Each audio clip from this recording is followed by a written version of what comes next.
Hello everyone, welcome to my channel. Present continuous tense के बारे में आज हम कुछ डिटेल्स से लेंगे। तो मैंने पहले भी एक वीडियो डाल दी है, पहले एक वीडियो डाल चुकी हूँ टेंस की, what is tense, WH family क्या होती है, वर्ब क्या होते हैं, और प्रेजेंट कंटिन्यूअस प्रेजेंट के there are four types of present tense. तो प्रेजेंट टेंस का फर्स्ट पार्ट था जो कि मैं डाल चुकी हूँ, प्रेजेंट इंडेफिनेट टेंस। तो ये दूसरा पार्ट है प्रेजेंट कंटिन्यूअस टेंस के बारे में आज हम कुछ पढ़ेंगे। प्रेजेंट इंडेफिनेट टेंस की आप वीडियो ज़रूर देख लीजिए, ठीक है। तो अब हम स्टार्ट करते हैं कि प्रेजेंट कंटिन्यूअस टेंस, जैसे कि आप सबको पता है कि हम उन सब की पहचान कैसे करें। तो पहचान हम कैसे करेंगे प्रेजेंट कंटिन्यूअस टेंस की, ऐसे कि रहा है, रही है और रहे हैं या रहा है, ये प्रेजेंट कंटिन्यूअस टेंस की पहचान होती है, ठीक है।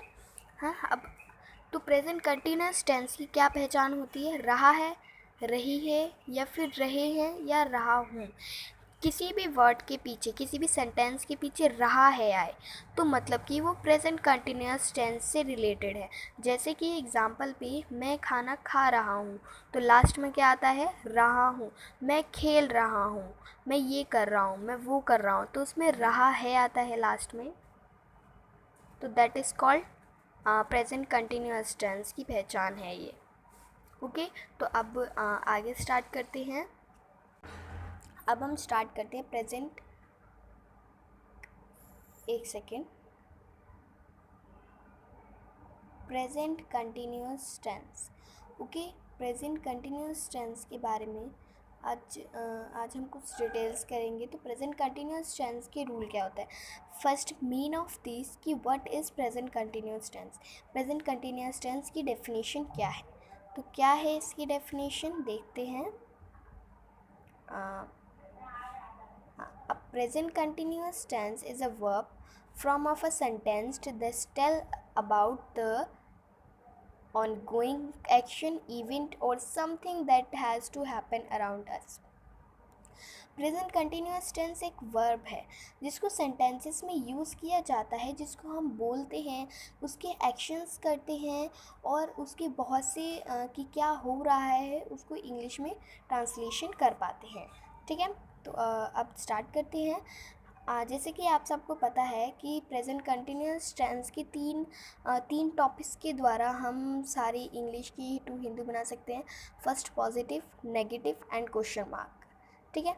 Positive, negative and question mark के द्वारा हम प्रेजेंट कंटिन्यूअस टेंस के आगे के प्रेजेंट कंटिन्यूअस टेंस के द्वारा हम इंग्लिश बोल पाएंगे। तो सबसे पॉजिटिव थिंग हम करने वाले हैं, क्या है वो, subject, am is are, verb की आईएनजी फॉर्म और ऑब्जेक्ट, ठीक है। तो क्या होता है, सबसे पहले सब्जेक्ट क्या होता है, सब्जेक्ट जैसे मैंने आपको पहले वाली वीडियो में बता रखा है कि सब्जेक्ट क्या होता है। सब्जेक्ट हम बोलते हैं इज़, एम, आर, वी, दे या फिर कोई नाम या फिर कोई एक नाम को हम सब्जेक्ट बोलते हैं। और इस एम आर जो कि हेल्पिंग वर्ब है, ठीक है, इस am are is the helping verb.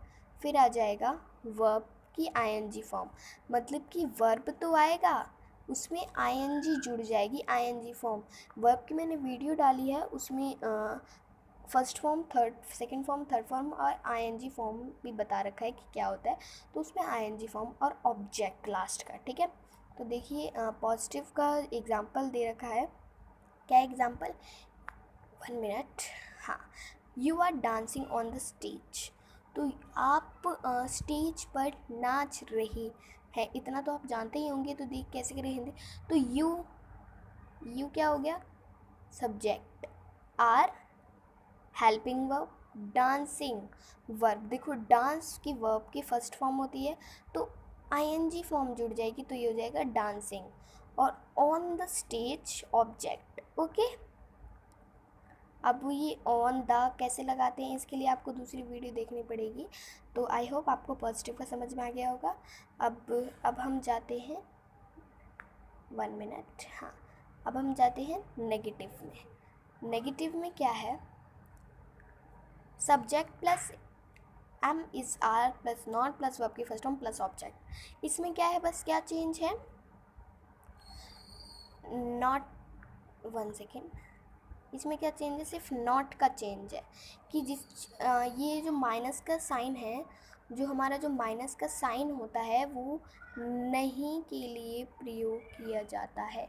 किसके लिए? नहीं के लिए प्रयोग किया जाता है। ठीक है।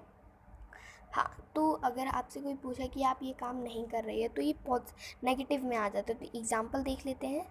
इसका एग्ज़ाम्पल है you is a subject are not dancing on the stage. मतलब कि आप स्टेज पर डांसिंग नहीं करते हैं, तो फिर क्वेश्चन मार्क वाला आ जाएगा। Am is are subject plus verb की ING form plus object, are you dancing on the stage, ये क्वेश्चन मार्क में आ जाएगा। ओके, तो आई होप आपको पॉजिटिव नेगेटिव कैसे करते हैं ये आपको समझ में आ गया होगा। अब आगे चलते हैं, आगे स्टार्ट करते हैं। ये एग्ज़ाम्पल है नेगेटिव के ये एग्ज़ाम्पल हैं, इन्हें पढ़ लीजिए। मैं पढ़ रहा हूँ, आई एम रीडिंग। हम लोग जा रहे हैं, वी आर गोइंग। तुम आ रहे हो, यू आर कमिंग। इसी तरह से ये नेगेटिव के एग्ज़ाम्पल हैं। ओके, इसी तरह जो नॉट वाले होते हैं, नॉट में एम के बाद नॉट लग जाता है, इसी तरह से ये क्वेश्चन वाले हैं। तो क्या मैं जा रहा हूँ, एम आई गोइंग। क्या हम लोग पढ़ रहे हैं, आर यू रीडिंग। क्या तुम लोग लिख रहे हो। इस तरह से ये एग्जाम्पल्स हैं, इन्हें बार बार पढ़ेंगे, बार बार जो मैंने समझाया उन्हें देखेंगे, तो आई होप आपको समझ में आ जाएगा। तो अब बारी आती है होमवर्क की। तो आपका होमवर्क क्या है अभी बताती हूँ। So that this is your homework. तो आपके जो होमवर्क में क्या दे रखा है, मैंने हिंदी दी है तो आपको इसे इंग्लिश में बनाना है। क्या वह आज भी क्रिकेट खेल रहा है? तो क्या इज़ ही, पहले मैंने आपको एक चीज़ तो बताई नहीं कि इज़ आर कब लगता है।